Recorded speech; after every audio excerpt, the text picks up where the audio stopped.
par à coup. Ça bouge, ça réveille.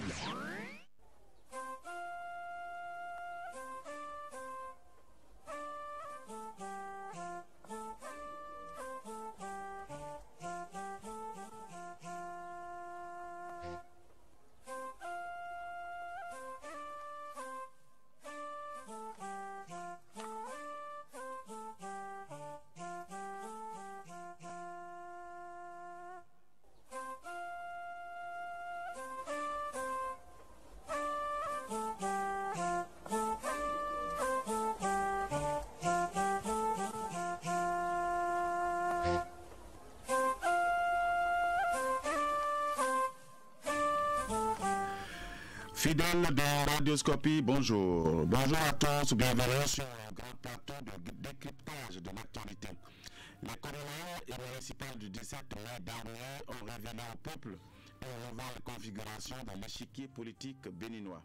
Des révélations qui mettent à la surface du doute de nouvelles puissances politiques, des forces également en hibernation que certaines langues avaient très tôt qualifiées d'outsiders ou de poids morts, mais aussi des géants aux pieds d'argile parce que n'ayant pu tirer leur épingle du jeu.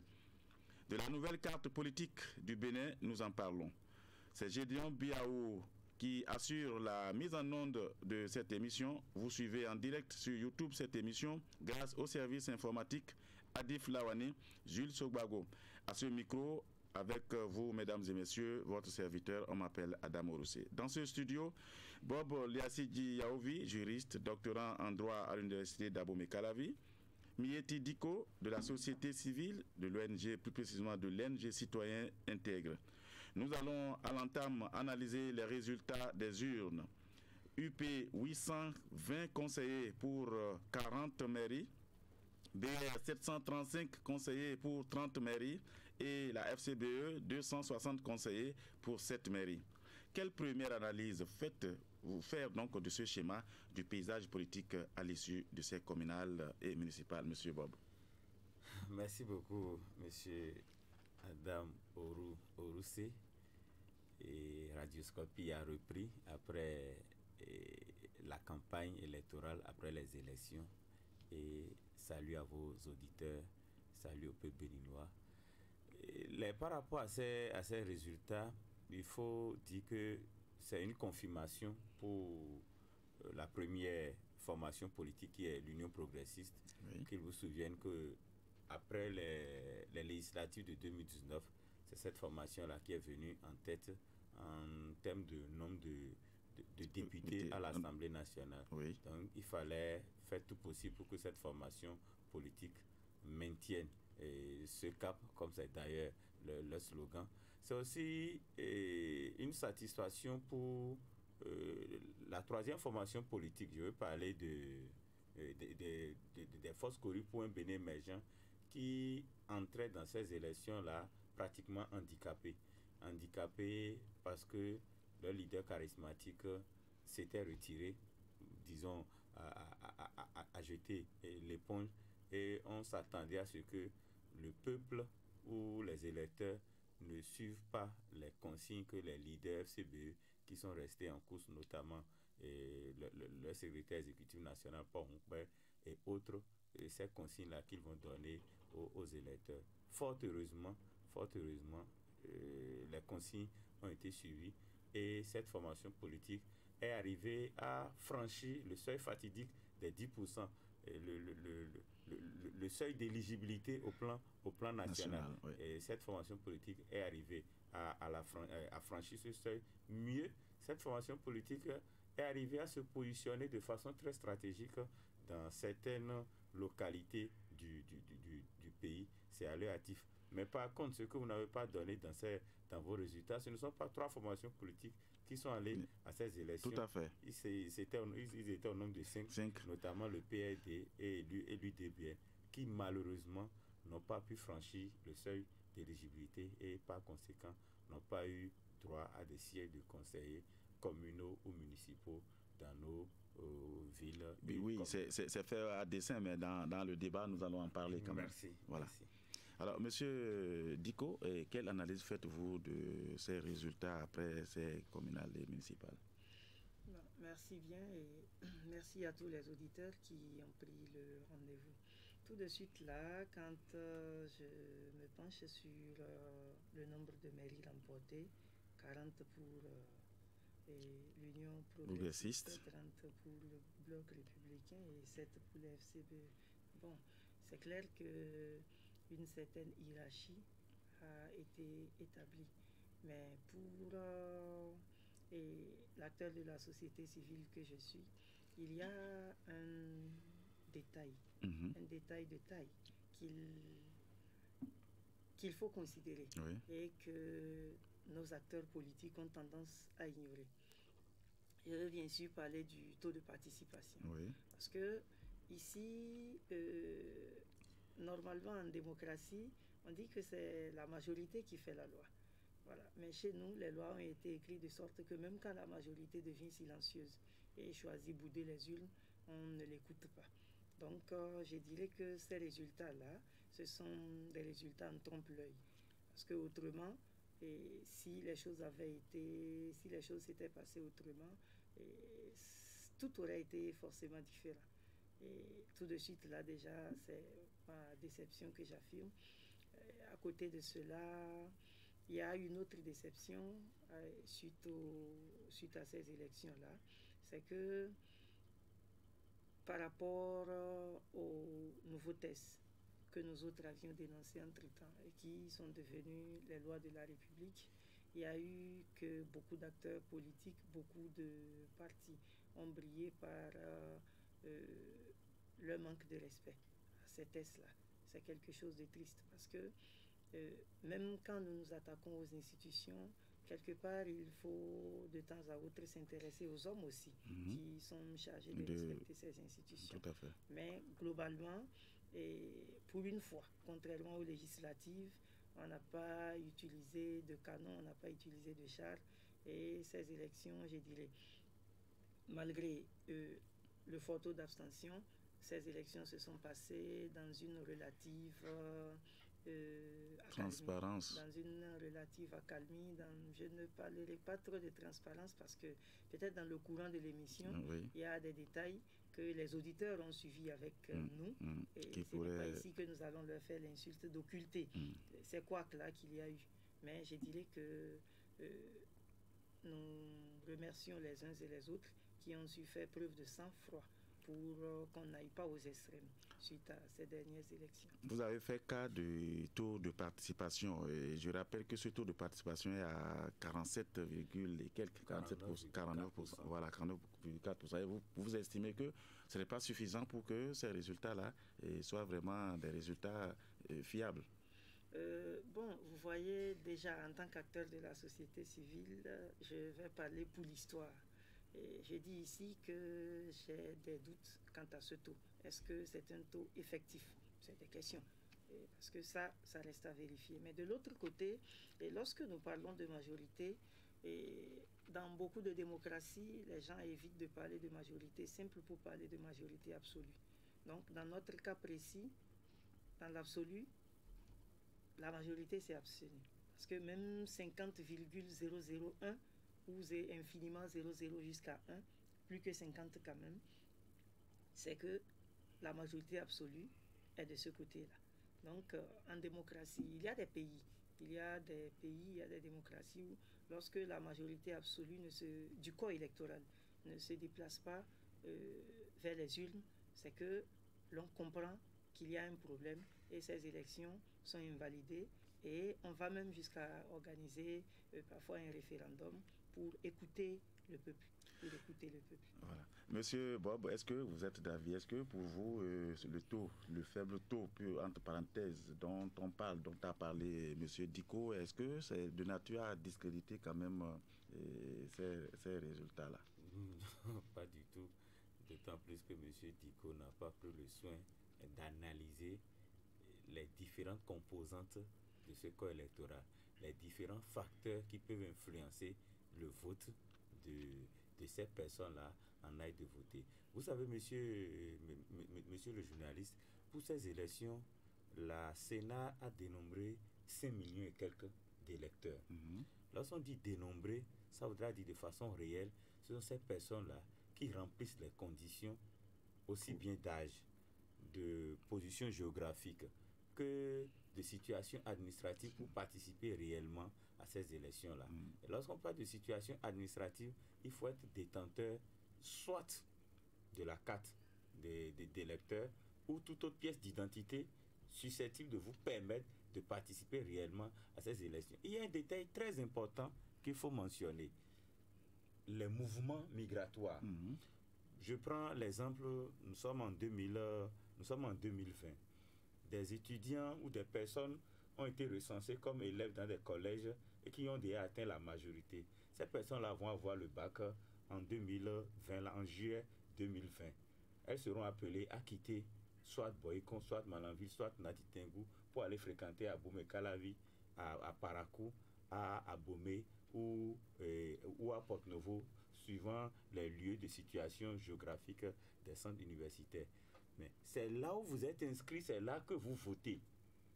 Ce qui fait que l'étudiant là, qui a eu le bac à Lokossa, mais qui s'inscrit à l'université de Parakou, si en temps il n'a pas fait le transfert, il a beau être électeur sur la liste, le registre des électeurs de tout le Bénin, mais il ne pourra pas voter à Parakou. Vous avez le cas de ces fonctionnaires-là qui sont affectés. Vous avez, quand je dis affectés, ce n'est pas affecté par rapport à là, qui ont connu des mutations, oui. des mutations. Vous avez le cas de ces personnes-là qui bougent beaucoup, qui sont en perpétuel mouvement. Donc, c'est de façon raisonnable que moi, je trouve même que ce taux est très satisfaisant par rapport à 2019, 49,4%. C'était un défi majeur que la Sénat a relevé. Pourquoi? Nous étions dans un contexte de Covid. Nous étions dans un contexte où la Cour africaine des droits de l'homme et des peuples a appelé à ce qu'on suspende ce processus-là. Nous étions dans un contexte où certains leaders politiques ont appelé à boycotter ces élections. Mais malgré tout ça... Il y a aussi le contexte que la campagne a été essentiellement médiatique. C'est vrai, ça a été médiatique, mais sur le terrain, on a vu la chaleur humaine, ça s'est senti. Mais malgré tous ces facteurs, ce taux est à 49,4%. Je pense qu'il faut décerner un satisfecit à la Sénat, un satisfecit au gouvernement, à toutes ces institutions de la République-là qui, d'une manière ou d'une autre, ont été impliquées dans l'organisation. Et au peuple également. Et au peuple qui a fait marque d'une bonne citoyenneté, d'un bon sens de civisme et d'un sens républicain vraiment jamais égalé. Malgré l'événement récent, ou sinon les événements récents de 2019, ça voudra dire que ces élections sont venues en quelque sorte consolider notre processus démocratique. Voilà, en dehors de tout ce que vous avez cité comme facteur ayant quand même impacté de ces résultats-là, le taux de participation notamment, et c'est que certains disent également que c'est le fait que l'ancien président de la République, Boni Yayi, s'est retiré et s'est dit, bon, a démissionné des FCBE. Est-ce que vous partagez cela, monsieur Diko? Bon, la démission du président Yayi des FCBE, c'est quelque chose que moi, je n'ai pas voulu trop commenter, simplement parce que en temps normal, voilà normalement un poids lourd de l'arène politique béninoise qui est à la retraite. Il ne peut plus aspirer à la magistrature suprême. Et entre-temps, il a eu le titre de président d'honneur. Bon, président d'honneur, concrètement, on sait qu'il a un poids certain. Donc quand il se retire, c'est que on s'attend à ce qu'il donne des consignes. Oui, mais il l'a pas contrairement à nous autres, puisque moi, avec Citoyens Intègres, nous autres avons appelé au boycott pour plusieurs raisons, et notamment Covid-19. Et c'est le lieu de dire que quand on dit que ces campagnes ont été essentiellement médiatiques, moi, je dis c'est plutôt le contraire. Et sur le terrain, nous, on n'a pas vu de campagne essentiellement médiatique. Donc vous avez vu des regroupements comme par le passé, ici, les grands meetings. Ici comme ailleurs. Ah bon? Ici comme ailleurs. Malgré cette pandémie qui se fait très menaçante, et dans la commune de Parakou comme ailleurs aussi. Et ça a beaucoup circulé sur les réseaux sociaux. Mais pour revenir sur la question de Yayi, lui, il n'a pas appelé au boycott, il s'est purement et simplement retiré. Alors, j'aurais du mal à dire que son retrait a impacté de telle ou telle autre manière. Forcément, cela a eu un impact. Cela a eu un impact parce qu'il a un aura certain. Mais jusqu'à quelle hauteur, c'est difficile à dire. S'il avait appelé au boycott, j'aurais pu analyser autrement. Mais ça, il n'a pas dit. Il s'est juste retiré. Bon, pour des raisons que nous n'allons pas analyser ici. Bon. Voilà. Est-ce que vous pensez que le retrait, la démission du président Yahi de FCBE a quand même un impact sur le taux? Un impact, peut-être un impact très relatif. Parce que lorsque vous prenez ces résultats-là, vous avez la force Kori.Bénin émergent, la FCBE qui contrôle cette mairie. La position ou la situation géographique de cette mairie interpelle. Vous avez Savé, vous avez Banté, vous avez Tchaourou, vous avez Kandi, vous avez Sinandé, Parakou. vous avez Parakou, vous avez Kopargo, cette commune.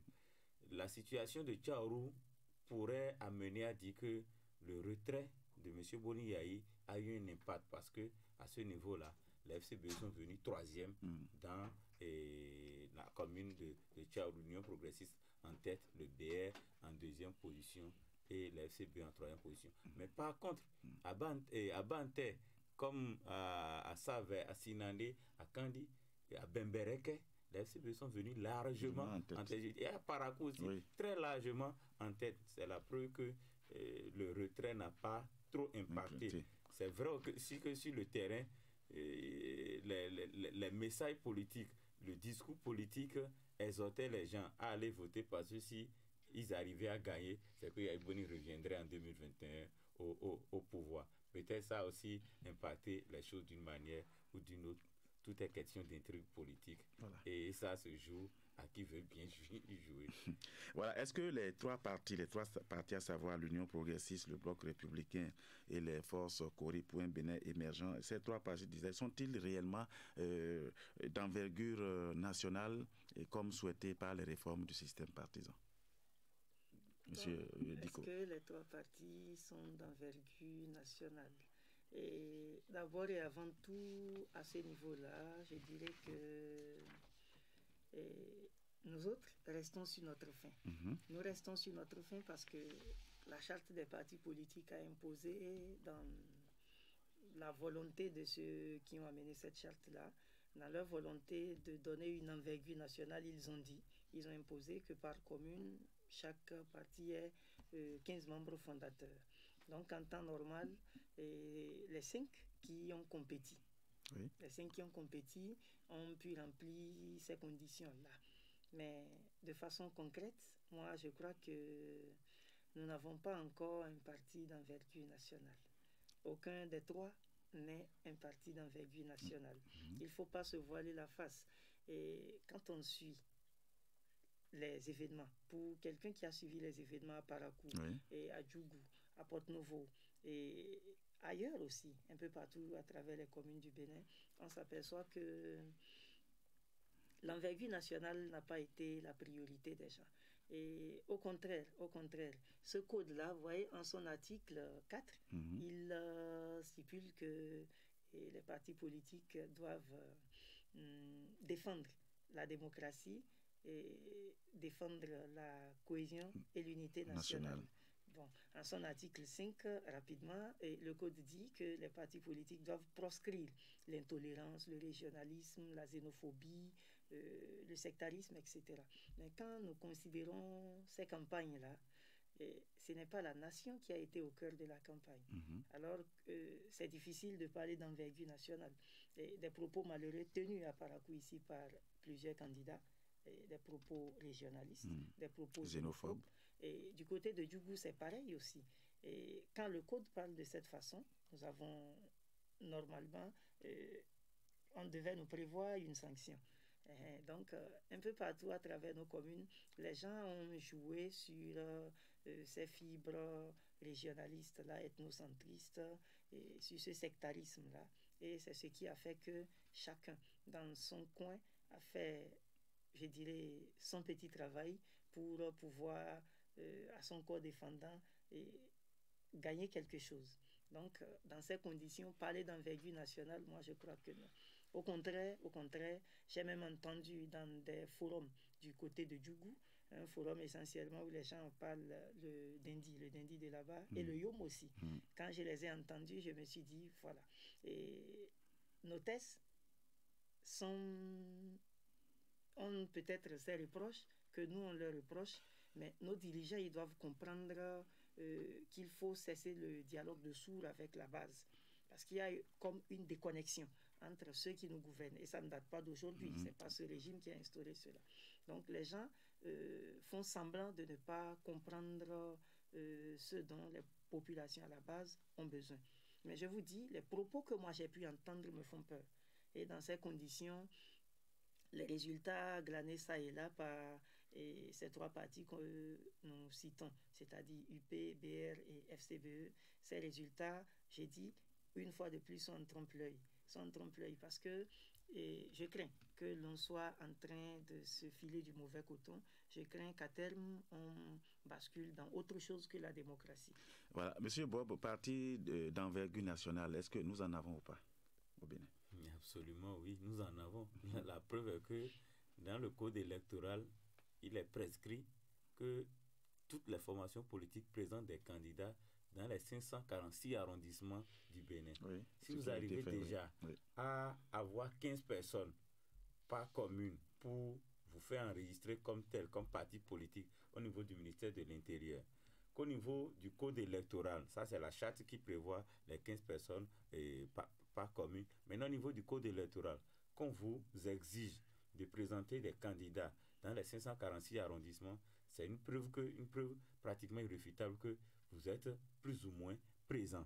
Mais ce qu'il faut relever ici, il y a de ces partis, il y a de ces formations politiques qui n'ont pas encore compris l'enjeu de la réforme, sinon les enjeux liés à la réforme du système partisan.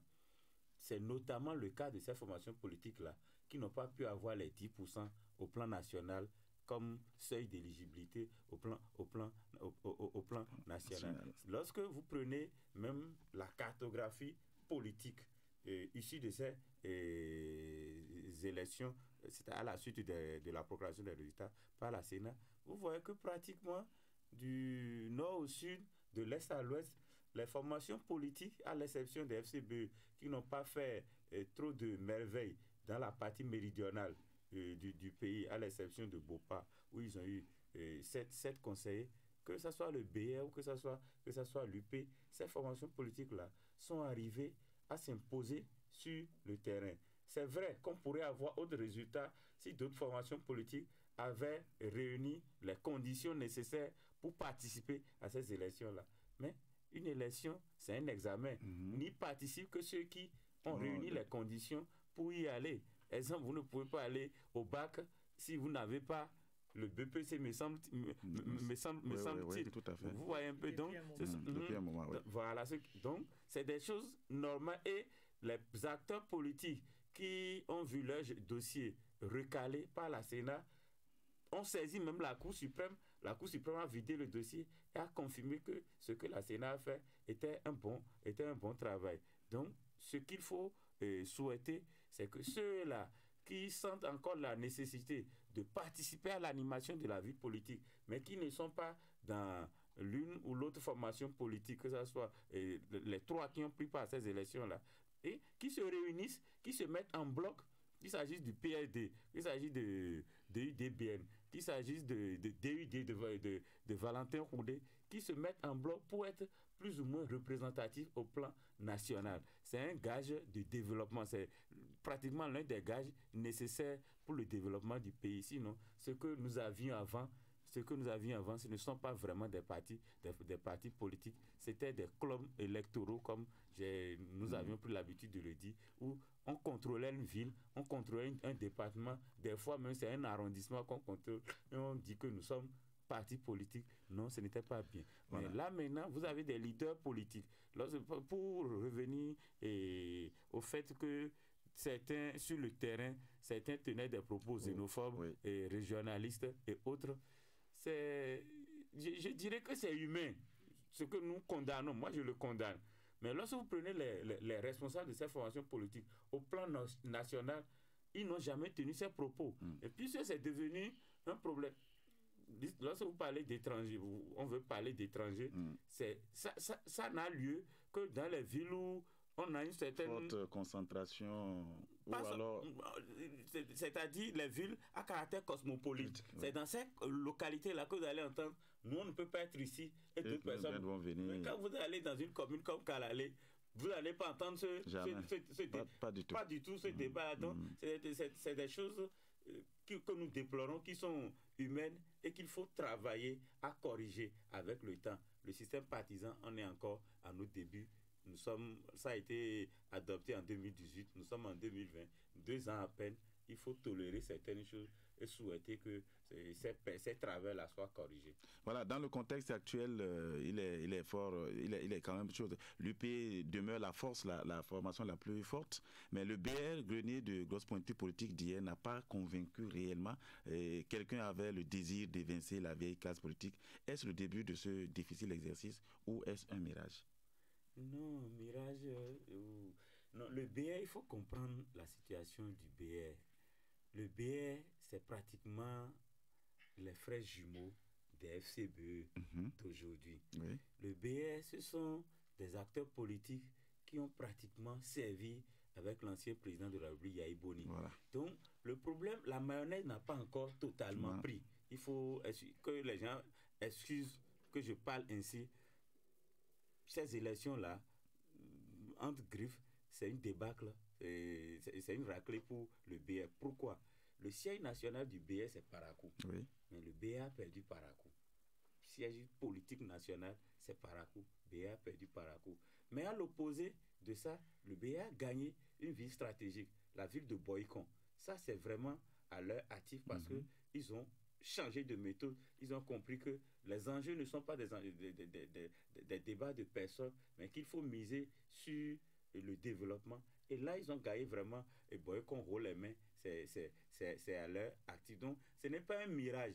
Il faut travailler à ce que les dispositions de la charte des partis politiques, telles que M. Diko l'a rappelé, notamment les articles 4, 5 et 6 de la charte des partis politiques, soient respectés pour que lorsqu'on parle de formation politique, que ce soit des formations politiques qui aient une assise nationale et non des assises géographiques, des assises régionalistes. Voilà, Monsieur Diko, que dites-vous alors du BR qui, au départ, semblait être quand même le parti, surtout au nord ici, le parti le plus en vue? Bon, le parti le plus en vue, je vous laisse mettre de ces propos-là, parce que nous autres analysons l'échiquier politique national autrement, que ce soit au nord ici ou ailleurs. Et ce que je voudrais rappeler, c'est que M. Yaouvi, Yasidji, puisque nous parlons pour l'histoire, et il y a des auditeurs, je n'aimerais pas qu'en tant qu'acteur de la société civile, l'on me confronte après que je ne sois pas en mesure de parler. Et dans la présentation de M. Yasidji, il n'a pas précisé, puisque moi j'ai vu des effigies où il est candidat de l'Union progressiste. Donc je crois qu'à ce niveau déjà, son analyse et la mienne, ça ne peut pas être la même chose. Et les termes dans lesquels il a parlé du BR, c'est Bloc républicain, je crois. Nous autres avons toujours dit que BR et UP sont 2 obédiences du même parti qui appartiennent au président de la République. Donc aujourd'hui que l'on me dise que le Bloc républicain est un frère jumeau des forces Koli, Point Bénin émergent, j'ai dit, même dans Parakou ici, c'est une contre-vérité énorme. Parce que quand on me dit que ceux qui forment le Bloc républicain ont essentiellement travaillé avec l'ancien régime, je dirais, écoutez, et au niveau de toute l'arène politique béninoise, là, tous les acteurs, que ce soit UPBR ou FCBE, c'est toujours les mêmes. Est-ce qu'il y a quelqu'un qui n'a pas contribué et qui n'a pas travaillé avec tous les régimes passés? En réalité, c'est de cela qu'il s'agit. Maintenant, ce que je voudrais préciser, c'est qu'il y a une forme de simulacre de vertu républicaine que nous devons combattre. Pourquoi je l'ai dit? Tout le monde sait ce qui ne va pas, mais très peu ont le courage de dénoncer ce qui ne va pas. Alors, pour nos campagnes passées, moi j'ai dit que ces campagnes ont eu tout de ce que moi j'appelle la course à l'échalote. Et à Kalalé, on me dit qu'il y a une forme de cohésion qui est déjà là, une forme d'uniformité qui est là. J'ai dit non. En réalité, lorsque nous fondons les partis politiques, cela doit reposer essentiellement sur quoi? Normalement, cela doit reposer sur l'idéologie. Maintenant, quand on nous propose une charte qui, en son article 18, nous dit que l'idéologie est à titre facultatif, alors qu'est-ce qui permet de distinguer les partis? Concrètement, rien. Et c'est là un danger. Maintenant, quand on me parle de 10%, et j'ai dit quelque chose que je n'invente pas. C'est quelque chose d'inhérent à la démocratie. Ça fait partie des principes prosaïques même de la démocratie. Un parti politique doit remplir des critères. Mais à côté aussi, en aucun cas pour une élection, on ne doit interdire les candidatures indépendantes. Ça, on me dira, c'est un autre débat, mais je dirais que dans notre contexte actuel, vouloir tout niveler par le bas, c'est quelque chose de préjudiciable à terme. Donc actuellement, ce que moi je crois que nous devons chercher à régler comme problème, c'est mettre le doigt sur les vrais maux de ce pays. Il faut qu'on cesse de faire semblant d'avancer. Voilà. Il y a les auditeurs qui brûlent d'envie d'intervenir, mais il y a quelques questions qui me paraissaient quand même importantes à poser. Le cas du PRD, par exemple, nous voyons que le PRD, qui était quand même un grand parti politique, à la fin n'est pas arrivé à se faire même une place. Mais si je dois emprunter les mots de M. Diko, ou bien vos mots, oui. C'est là le mirage de l'existence de certaines formations politiques. Lorsque vous prenez les résultats ici de ces dernières élections communales et municipales, le PRD est arrivé à venir en tête où et où. Il me semble que c'est à Porte-Nouveau, oui. Peut-être à Semepodi et à Vrankou. Déjà à ce niveau, vous prenez ces trois communes-là réunies, s'il y avait 100% des électeurs qui ont voté oui pour le PRD, ça ne fait pas 10% de l'électorat au plan national. D'où la nécessaire remise en cause à les égos, les questions d'ego, les questions de c'est nous, c'est nous, c'est nous. On laisse ça de côté, on se met ensemble. Si tant est qu'on veut vraiment unifier, on veut vraiment la cohésion nationale. Mais je voudrais revenir, en attendant, sur la situation des citoyens intègres qui a appelé au boycott de ces élections. Je ne sais pas dans ce boycott-là, comment ils ont fait pour apprécier, pour analyser le processus électoral. Lorsque vous appelez au boycott, ça voudra dire que vous n'y prenez pas part. J'ai parlé de Kalalé en quel thème? C'est quoi? Il y a de ces regroupements socio-ethniques qui sont consolidés. Lorsque vous allez prendre quelqu'un, un Adjap ou un Mina comme moi, à Kalalé, qui dit « je vais être candidat à Kalalé », il faut d'abord travailler à ce qu'on vous accepte, que vous imposez sur le terrain. Moi, je suis Mina, je suis candidat à Parakou. Nous avions vu ce que ça a donné. On a compris aussi beaucoup de choses. Bon. C'est pourquoi il faut se lancer dans l'exercice pour voir les travers de la chose et savoir comment se préparer. Voilà, nous allons permettre aux auditeurs d'intervenir. Nous avons le 96 21 50 40, 96 21 50 40 pour les auditeurs qui souhaiteraient intervenir. Déjà, je vois 12 appels manqués. Il y a un auditeur en ligne. Auditeur en ligne, bonjour. Oui. Santos, oui. Oui, bon, je voulais remercier vos invités. Oui. Vraiment, ce qui me fait un peu mal là, oui. c'est au fait concrètement, qu'est-ce qu'on attend de ce nouveau code? Oui. Parce que tout autour de ce code, hein, monsieur le journaliste. Oui. Est-ce que c'est renvoyer les autres partis comme le PRD, c'est voir le PRD s'éteindre ou bien, je ne sais pas, c'est pour renouveler ou bien, je ne sais pas. On veut que ces partis disparaissent parce que si l'FCB ne sait pas FCB, eux-mêmes n'ont rien, hein. Ils n'allaient pas atteindre les 10% et finalement on aurait les deux blocs. Donc le président Talon c'est là où il va en créant les deux blocs.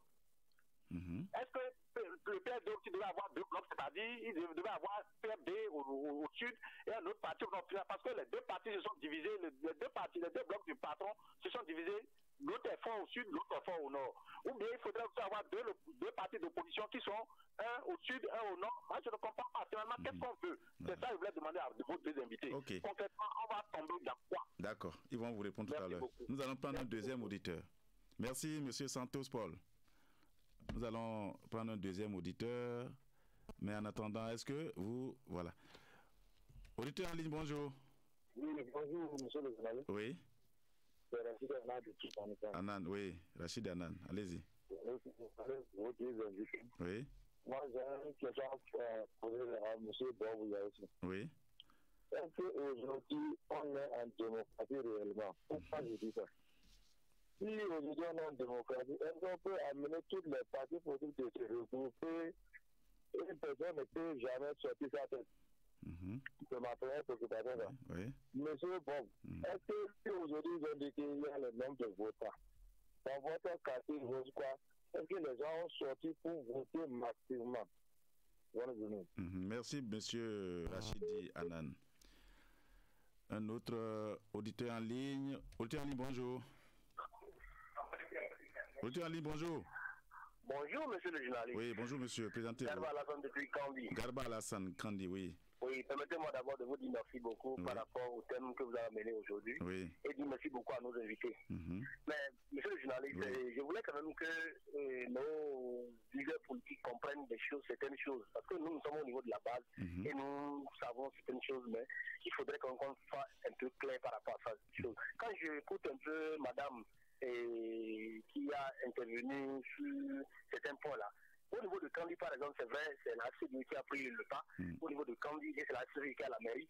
Mais il faudrait quand même que les gens les autres puissent comprendre qu'à Kandi, nous sommes des gens qui, quand vous faites, on reconnaît ça. Quand vous ne faites pas, on vous rend le coup. Donc c'est un coup qu'on a quand même peut-être montré à l'État central de savoir qu'avant 2021, là, si on peut avoir certaines choses comme Parakou, même si on divise ce que le Parakou a reçu de 2016 à 2020 là, en 4, et que Kandi puisse avoir ça, franchement, on peut changer la donne. Donc ça veut dire quoi?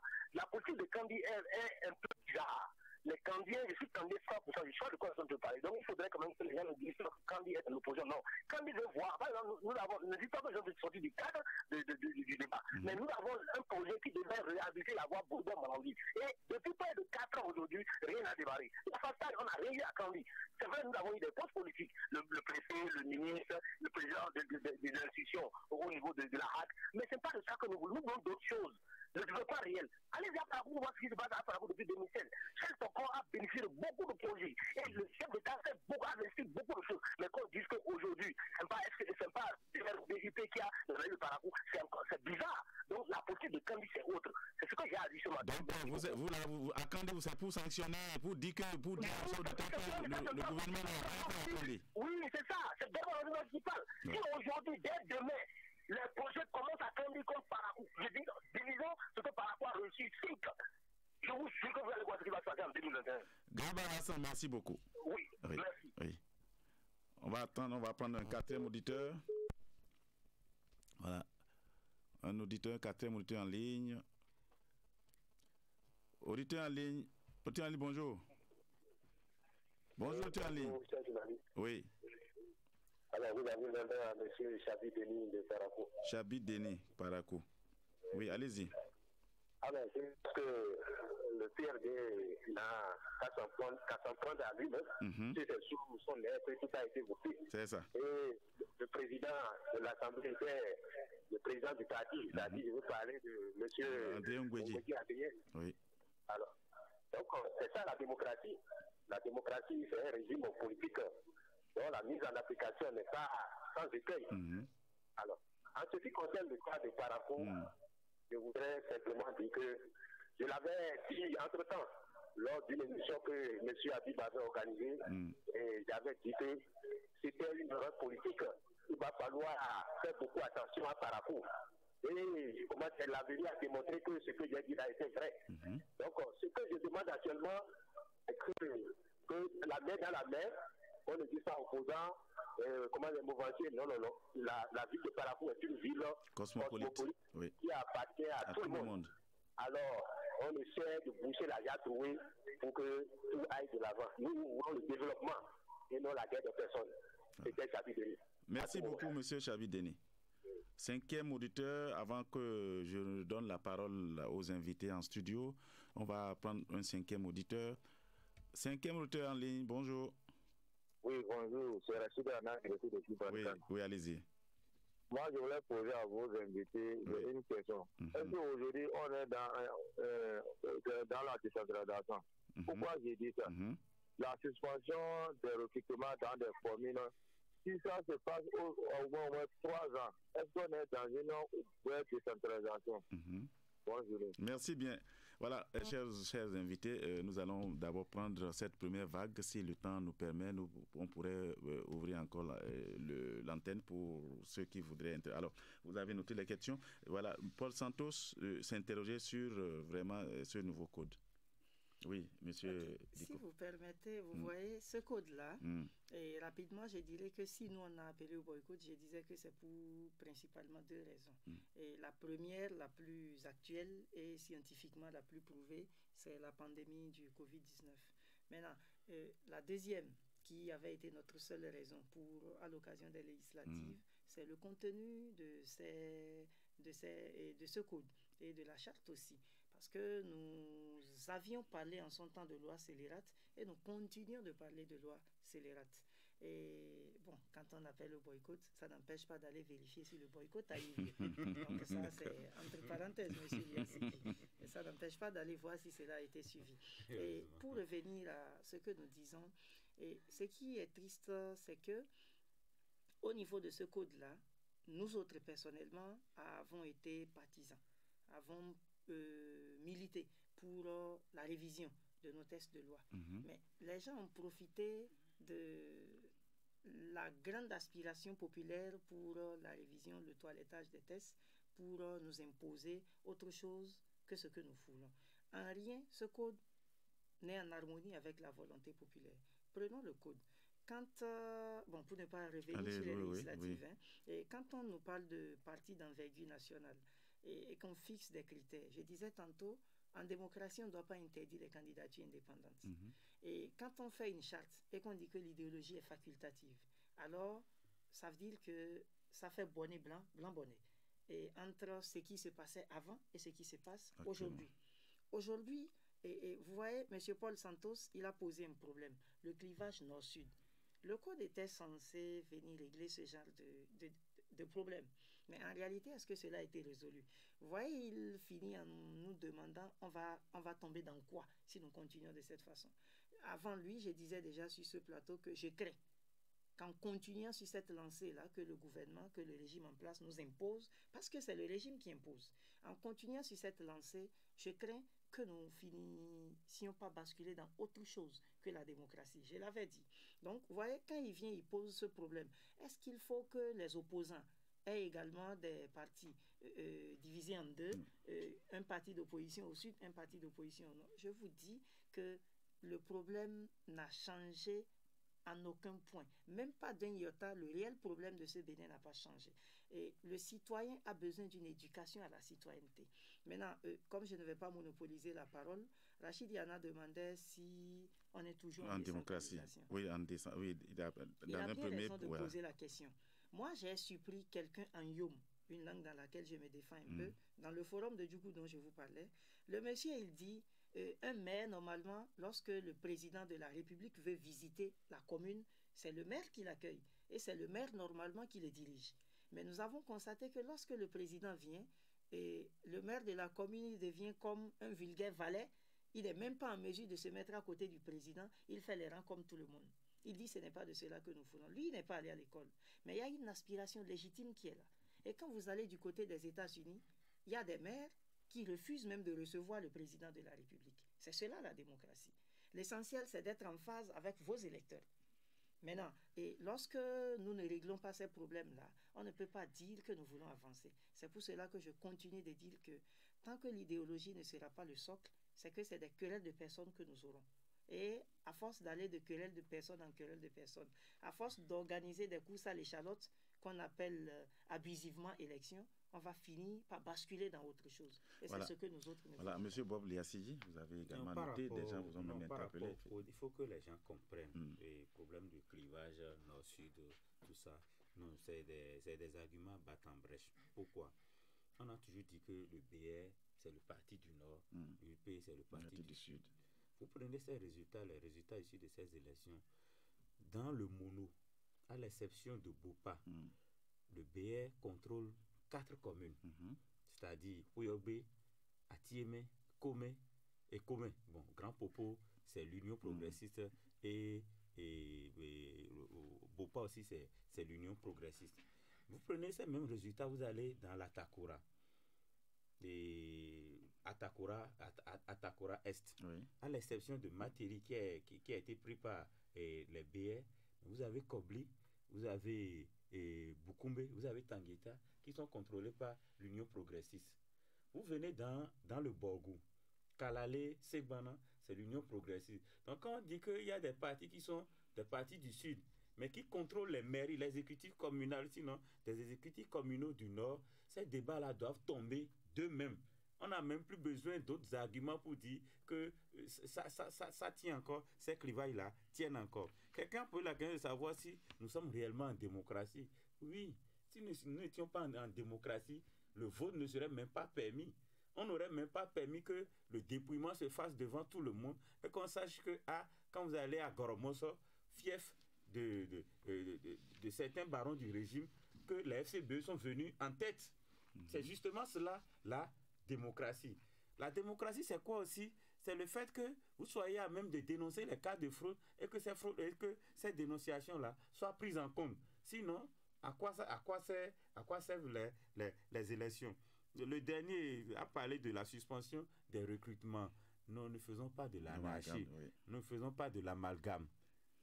Lorsque, à quelques 2 semaines, disons 1 semaine exactement des élections, le ministre de la décentralisation a demandé à ce que aucun recrutement, aucune dépense autre que celle de fonctionnement liée au salaire ne soit effectuée. Et cette mesure, ça s'est appliqué aux maires sortants comme aux maires entrants.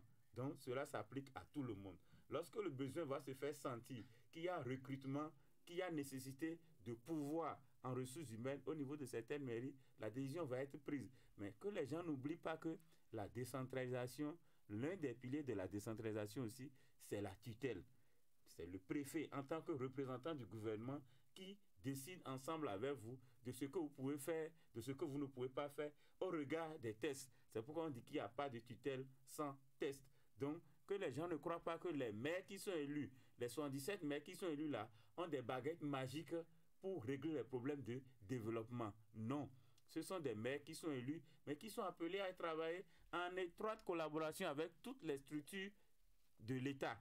Donc, que les gens comprennent ça comme ça. Si les gens ont eu des promesses que quand ils vont venir à la tête des exécutifs communaux, ils vont les recruter, ils vont faire ceci, ils vont faire cela, c'est des promesses électorales et ça n'engage que ceux qui croient à ces promesses. Justement, et aujourd'hui, est-ce que selon vous, est-ce que les têtes des mairies sont-elles vraiment en lien avec la volonté du peuple? C'est-à-dire que la loi des urnes, quelle incidence selon... voilà. Est-ce que ceux qu'on a aujourd'hui à la tête de nos mairies-là, c'est ce que le peuple voudrait voir vraiment à la tête de ces mairies-là dans les communes? Pour répondre à votre question, je dirais heureusement oui, malheureusement non. Parce que l'élection des maires n'est pas une élection au suffrage universel direct à l'intérieur des mairies. Ce sont des candidats ce sont des personnes qui sont candidates au poste de conseiller communal et c'est lorsque les conseillers communaux sont désignés, sont élus, qu'ils se réunissent en principe pour élire le maire. Mais avec la réforme du système partisan, il y avait une nécessité pour le régime que cette réforme-là soit consolidée, que les partis politiques qui sont venus en tête dans certaines communes voudraient voir des personnes désignées à la tête des mairies.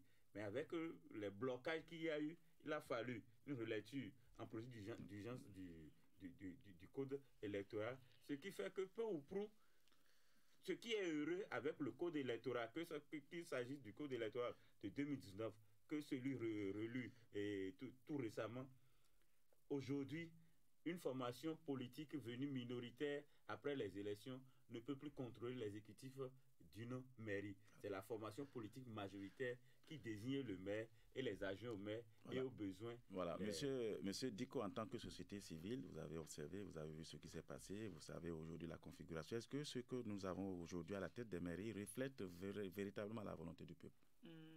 À l'entame, j'attirais l'attention là-dessus. Merci de me donner l'occasion de revenir sur cet aspect. Je dirais que non. Non, pour 2 raisons. Premièrement, parce que il y a des contentieux qu'il faut vider suite à ces élections-là. Des cas de fraude dans Parakou et ailleurs aussi. Et quand on va vider ces contentieux, alors on pourrait se rapprocher davantage du verdict des urnes. Maintenant, la deuxième raison, c'est... Personnellement, je vais sortir une expression que je vais garder, dont je vais rester maître.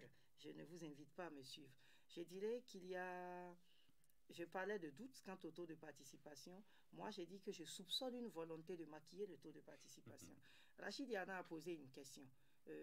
Bon, j'aime pas trop quand on précise les quartiers des gens sur un plateau parce que... Et il a demandé à M. Liassidji s'il peut prouver que dans son quartier, des gens sont sortis voter massivement. C'est quelque chose que nous autres avons observé un peu partout. Mais exactement comme à l'occasion des législatives dernières, c'est que le taux de participation, nous sommes les premiers surpris. Le taux de participation ne ressemble pas à ce que nous autres avons constaté sur le terrain.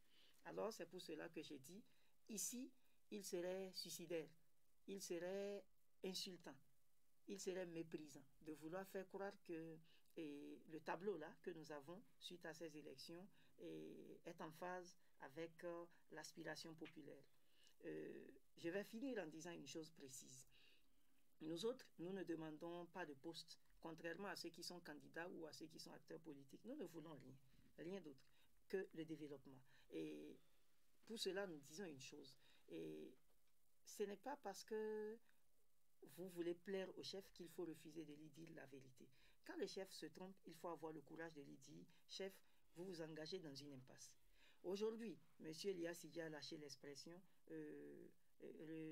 comment on appelle là, toilettage en procédure d'urgence. Ouais. Écoutez, si l'on nous avait consulté, si l'on nous avait écouté, pas que citoyens intègres, tous ceux qui dénonçaient les lois scélérates, on aurait fait économie de balles, on aurait fait moins d'enterrements au cimetière parce que ces tests-là ont été imposés avec des canons, avec des chars, avec des mitraillettes. Bon, alors, ça, c'est vous qui le dites. Je vous en prie. Écoutez, les images sont encore...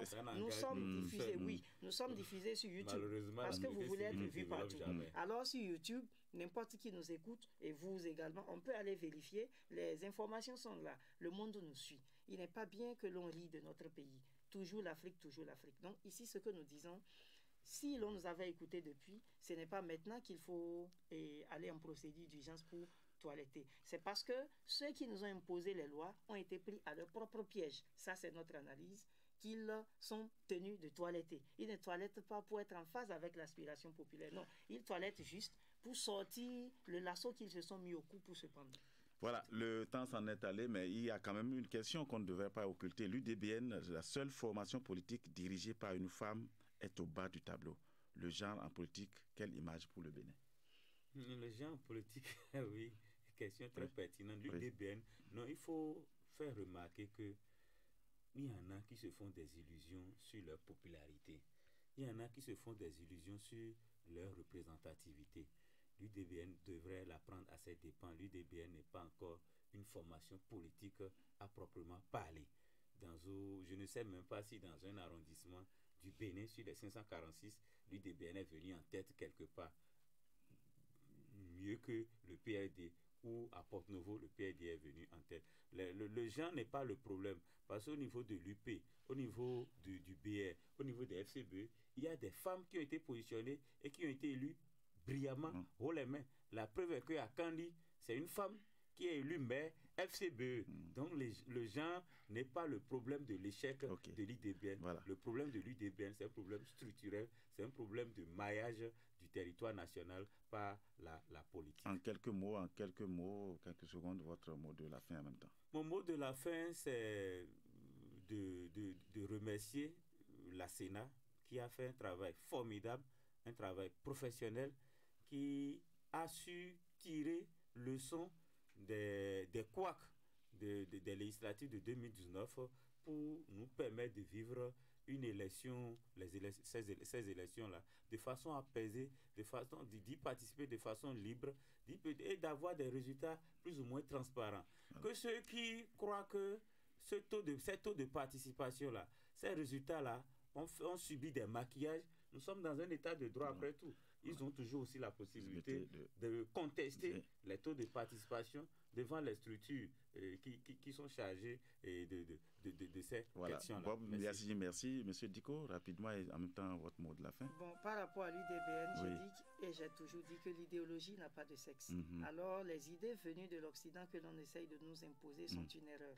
On ne votera pas quelqu'un à cause de son sexe. Maintenant, quand on nous demande de contester, je dirais, puisque moi je n'ai pas eu de temps pour m'exprimer, malheureusement, je dirais que nous sommes dans un pays où il faut que les simulacres de vertu républicaine cessent. Écoutez, on va contester pour que qui dise le droit devant qui dans ce Bénin-là, à l'heure actuelle. Bon, ça va arriver. Voilà, mes auditeurs, donc ainsi s'achève ce numéro de Radioscopie. Merci à tous nos invités. Bob Ouliassidji Yaovi, juriste, doctorant en droit à l'université d'Abomey-Calavi. Mieti Diko aussi. Bon, il n'est pas là ici à ce titre-là. Voilà.